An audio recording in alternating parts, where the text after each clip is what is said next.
Hola, ¿qué tal? Les doy la bienvenida a esta nueva cápsula del Centro de Ética Judicial, en donde trataremos la opinión consultiva 28/2021 de la Corte Interamericana de Derechos Humanos, resuelta recientemente por el Pleno de este Tribunal Internacional. No sé si recuerden, hace unos meses, donde hablábamos justamente del procedimiento de esta opinión consultiva, en donde se emitieron algunas opiniones por parte de la organización civil, incluso algunos gobiernos, a la solicitud de opinión consultiva que presentó el Estado de Colombia a la Corte Interamericana. La facultad de opinión consultiva es interesante por parte de la Corte Interamericana porque, sin ser un caso contencioso en donde hay dos partes en disputa, sí se le plantea un problema de relevancia sobre la interpretación o sobre los alcances de los derechos reconocidos en la Convención Americana. Y este fue el caso de los problemas que podría implicar en la aplicación de la Convención en lo que se respecta a la reelección indefinida de la presidencia de un país. ¿A qué se refiere la reelección indefinida? Simple y sencillamente a la posibilidad de reelección de un presidente o de una presidenta no tenga límites ni en cuanto a las repeticiones de los mandatos ni en cuanto a la temporalidad de los mismos. Es decir, que en cada proceso electoral, en cada renovación del Poder Ejecutivo, sea la misma persona la que pueda presentarse frente al electorado para ocupar una vez más el cargo. Normalmente los regímenes presidencialistas en América Latina establecen alguna serie de restricciones e incluso la prohibición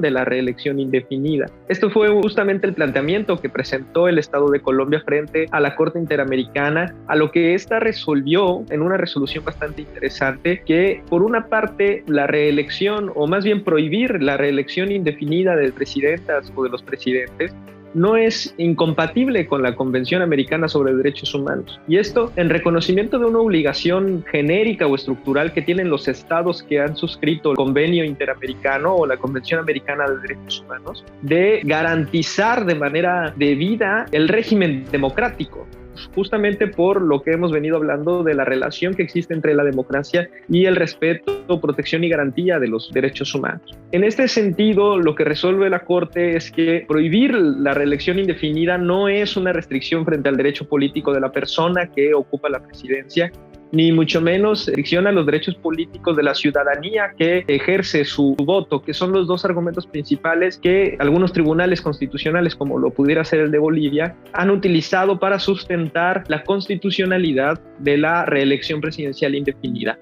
o bien para abrir o para derribar límites a la reelección presidencial en general. Lo cierto es que la Corte Interamericana interpreta que más bien la presidencia, el cargo como tal, sobre todo en un régimen presidencialista, es un lugar peligroso, digamos, ¿no? Es un lugar de concentración de poder que, en dado caso, si se derriban ciertos límites, como lo pudiera ser la temporalidad o las repeticiones del mandato, para que ese cargo pudiera recaer en una misma persona de manera indefinida o por un largo periodo, es mina de una u otra manera tanto la división de poderes como el régimen democrático en general. Entonces, esta resolución es interesante en cuanto a que supone también una crítica muy severa al régimen presidencialista que impera en los países de la región, sobre todo los países que precisamente han suscrito la Convención Americana de Derechos Humanos. No sé si a partir de esta resolución sea pertinente empezar a discutir sobre la modificación de este tipo de régimen para la transición hacia un régimen más parlamentario o semipresidencialista incluso.